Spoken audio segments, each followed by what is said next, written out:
Welcome to Raptors Today for a Friday as the Raptors close out the homestand with 2 straight wins. First time they've strung back-to-back wins together. Paul Jones alongside Sherman Hamilton and Warren Ward as we talk about the wins and look ahead to upcoming games on this road trip. Big thing, Scottie Barnes back in the lineup. Boy, it just changes the whole dynamic when I think about it. Sherm, I look at Scottie coming back into the lineup, kind of taking the pressure from a ball handling standpoint off people like RJ. Grady doesn't have to do as much. Davion Mitchell goes back to his original role coming off the bench. Makes a big difference when you get one guy back and he's one of your stars. Yeah, and the decision making overall. Yeah. I mean, Scottie makes so many decisions and he kind of helps facilitate offense from a different perspective. He can operate from the block. He can operate from the three-point line. He can play in the short post. He can do all of those things. So when you think about Scottie's impact, not only is he making the game easier for everybody else, but that in turn makes it easier for him because he's now able to get more room to operate. But he looked like he didn't miss time. Exactly. He looked very fluid. Yeah. I thought his rhythm was good. His decision-making was good. And his ability to score the basketball, I thought, was pretty solid as well for a guy who's missed a bit of time. He took a couple of long threes early. I'm like, whoa, so it's like no that. hesitation. Like, no hesitation. We're not going to ease into this? Not at all. I mean, I was looking for his conditioning. Right. And because as an athlete, that's the first thing you lose. If you're out for a couple weeks, the lungs go. So I'm looking at him get up and down the floor, and I thought he looked really, really sharp. And, he showed that, and I think the rest of the team, as they came in the game, nothing really changed. There was no other drop-off. I think everyone knew their assignment, and I think he did a really good job coming in and just acclimating from a leadership perspective. Isn't that something, though, that we talked about, that one of your stars goes down, everybody else has to raise their level of play, and then when the star comes back, the whole boat's higher up, right? And Sherman, I think we saw that last game. And sometimes when guys get a chance to play more minutes, more usage with the ball in their hands, then the star comes back, everybody kind of falls into place and waits for the star to get their rhythm. But that's not what happened. Yeah. I think RJ and Scottie have a really good synergy together. All right, well, and, let's I was talk just going to about say RJ. this too. Yeah. Scottie didn't play like he was injured. Yeah. When guys come back, from an injury, you see if they're favoring it, they're trying to play, with a bit of caution. I thought he played all out, which was great to see. Well, you mentioned RJ Sherman. I wanted to get to that. 4th time in 5 games now at home, RJ's been cooking 30 piece or more. And as you said, he doesn't have the decision making now. It's not all on him. Although we did see some turnovers from him that he was upset about, but it changes when he's got Scottie, but he's still able to score it more. And still aggressive, and he was efficient. Yeah. Not just his scoring, but he's doing it efficiently. He's shooting good shots like that one, but he's in attack mode all the time, and that's what I love. He's able to make decisions because he's attacking the rim. That little misdirection right there, very smart. Looking to his left, attack the middle of the floor because that's what's open. And even I was actually the most impressed because even with Gobert there, who is a known rim protector, he said, "I don't care.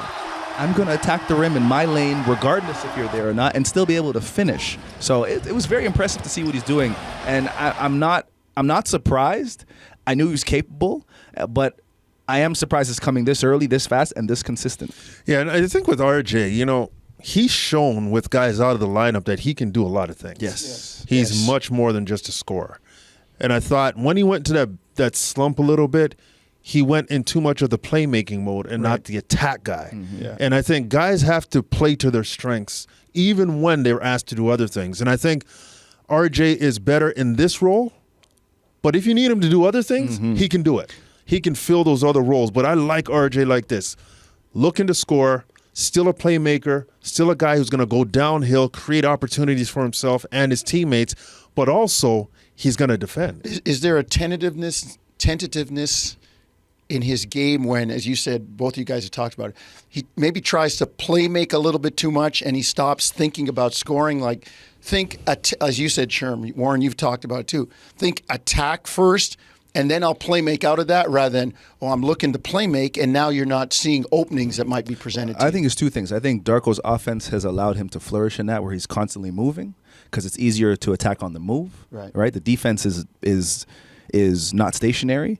And I also think the harder you attack, the more able passing lanes are open, right? If the defense is thinking I'm just going to score and then I start passing, you become a better scorer. Yeah. And I think he's relished in that and he's figured that out and he's done it pretty early. But I do think the offense and the constant move and having Poeltl at the high post and he can cut back door and it allows him to make plays. So I think it's a combination of both those things. The system too, Sherm. Yeah.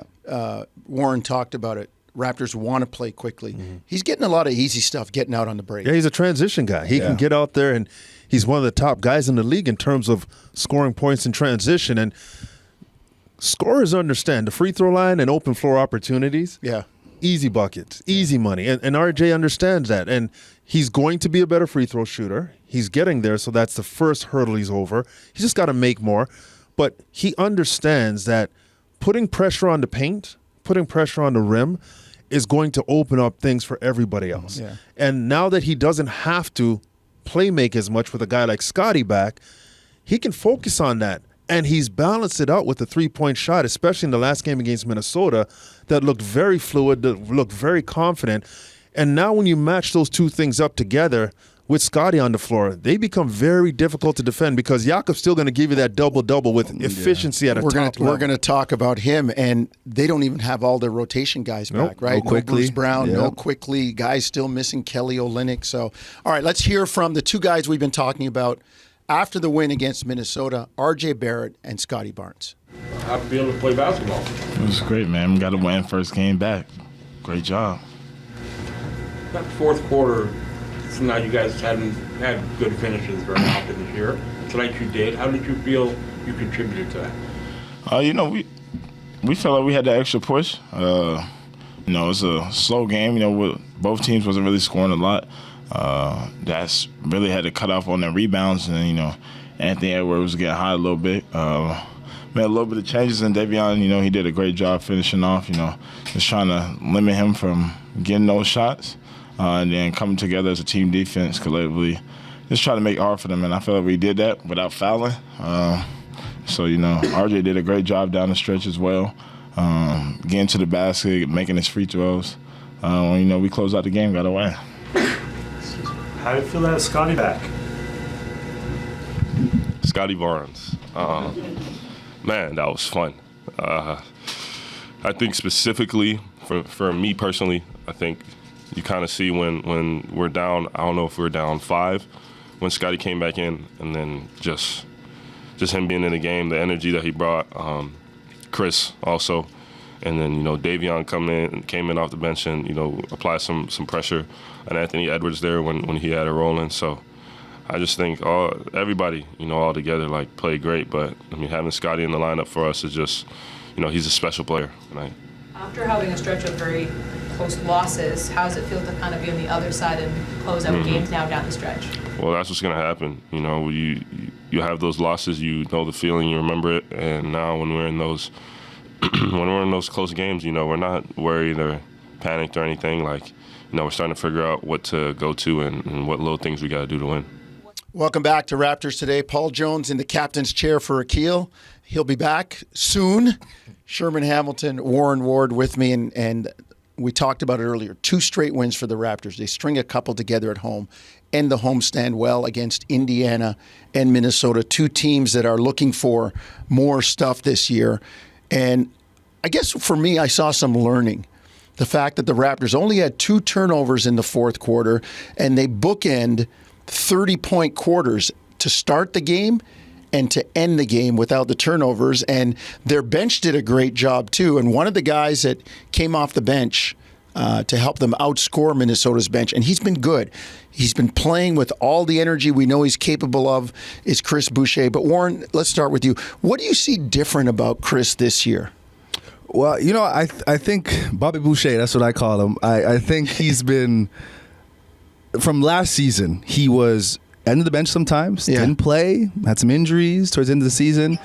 I think his attitude and his confidence to me, I've been watching him since he was in the G League. He doesn't lack for confidence. Never. He's not someone I would categorize as a shooter, a ball handler, but in his mind, I think he believes he is all of those things and then some. So whatever he does on the floor, to him, it's like everyone else is surprised that he can do all these things. But in his head, he's like, nah, I've been doing this. And he's going to show that, and I think he's relished in the opportunity in his role. He's accepted that he's coming off the bench. He's accepted the fact that he can make an impact on this team, but he has to do it in a certain way and within the flow of the offense. Yeah, and I think he's a better player. Like, his skill set is better. Yeah. His ball handling is better. His decision making and transition is better. His movement off the ball, his read and react, it's better. He's just a better player. And when you add to it that he could always shoot the ball, he could always run the floor. He's a guy who was going to block 3-point shots, and he does it at a ridiculous level. Yeah. But the numbers that he's putting up, especially against Minnesota, nothing about what he did was something that you said was, out of the norm of what his skill set provides. I just think he is, and I don't want to take this lightly because guys get better. Chris Boucher's skill set, to me, looks better. It looks like he has added some things to his game that has allowed him to do things that he might not have been able to do with a consistent level in the prior years. And I respect all of that, Sherm. I really believe that. And I think the key for me in all of that is, as you guys have both said, his decision making. Yeah. He always had the skill to do all of those things, Warren, that, as you said, might have surprised people. I know I can do that. But the timing, the decision-making of when to do it, I think that's been the biggest thing for me. Yeah, and along the decision level, it's the stuff that he's not doing anymore. Bingo. He's not trying to get a shot off. He's not trying to force plays anymore. He is patient, and that's part of decision-making, understanding that his time will come, and when it comes, he can take full advantage of it. He's just a better player to me. Yeah, and the other guy that was great again last night against Minnesota is, this guy is... He just quietly goes about his business. Jakob Duncan. Jakob Duncan. And you look up. His numbers are gaudy. They haven't been quiet over the last. But I'm just saying, though, but the way he plays, he just kind of quietly goes about his business. There's nothing spectacular or ostentatious or showy or flashy. Set the screen, roll, make the pass, rebound, outlet, run the floor. He just kind of does it. And the numbers, there's nothing, quiet about the numbers, but it's the quiet way in which it's completed. Jakob Duncan, man, I'm telling you, that this guy, for someone who, I think some people were questioning if he should even be on the team, or, he doesn't have tremendous post moves, but his positioning is phenomenal. He's always in position to rebound. He's a great screener, and if I'm a guard, that's someone I want to play with. And not to mention, he's trustworthy. You can give Jakob Poeltl the ball in the block. Good hands. You can give him the ball at the elbow. He might turn it over every now and then, but he's usually going to make a great decision. He's gonna hand off the ball properly, which is another underrated skill. And his numbers don't lie. Interesting to me when you talk about that. His post moves are based on what the defense gives him. Floater. He's not backing you down and trying to create something. It's like, you're standing left. I'll just use the right hand here, or I'll take one dribble and I'll float it up. He really plays within himself, Sherm. Yeah, he does. And sometimes when you're that consistent and that efficient, it just gets boring. It gets boring. It's like Sherm's golf game. Hit it right down the middle all the time. Boring. Here we go. The amount of balls I lose prove that I don't hit it down the middle. But I will say this. I absolutely love what he's bringing. He's bringing the stability they need in the front court. And the efficiency is off the charts, but it's how he's doing it. The decision making is at such a high level, and it's within the team concept. He's not playing outside of himself, and he's developed a shot that he can make from anywhere. That little push shot, man. It doesn't matter where he is from about 12, 15 feet. He can push that over anybody. And you think about it. If you're a guard and you're breaking the defense down, you draw the big, and he spaces to 15 feet and you find him, it's an assist. It's an assist right away. So everything he's bringing is just off the charts. And the numbers that he had, prior to that, still against Minnesota, 15 and 12 and 5 of 8, that's efficient. Great But night. his 30 and 15 stuff and all that stuff, off the charts. And to me, he's the balance they need. A guy in the front court who doesn't need plays called for him, doesn't need multiple possessions where you dump it down and let him go to work. He's just a guy who's going to screen and roll you to death, catch the ball in the high post, make a quick decision, get to the block, make good plays. And with the guard power they have, he fits in really well. And not to mention, look who he has to guard on the other end of the floor. And that's just it. Right? In this day and age when the NBA is pace and space and a lot of perimeter guys, you still need a guy like Poeltl to guard Gobert, Embiid, Jokic, Anthony Davis you're gonna see twice, those Jokic guys. twice already this You're season. gonna see those guys. Well, the guy who's happy that he has him is head coach Darko Rajakovic. It must have felt pretty good to have Scottie back and on the court in the fourth quarter of a close game. He seemed to get you settled down. I mean, Scottie is a high IQ player with a lot of skill, and he just knows how to handle those situations. He's been before in those situations. Great communication with teammates, getting us organized, how to inbound the ball, what to do, what spacing needs to be. All of that is great when we have timeouts or we watch the film next day, but having a player on the court that's going to be general on the floor and do all of that for us, it's very valuable. So really happy for him and him coming back and helping us tonight. Did you see Scottie's performance impact RJ Barrett positively? I think them sharing the court together, just they can play off of each other. Scottie had the ball a lot in his hands tonight, so that opened up a little bit more room for RJ. And RJ, I thought that he was aggressive. I thought that he went to the free throw line, made his free throws tonight. Did a really good job for us. It's Damon Stoudemire, and thanks for watching the Toronto Raptors YouTube channel. Check out our latest videos and subscribe for more. Stoudemire launches a three, knocks it in. Stoudemire. Yes! What a David Stoudemire!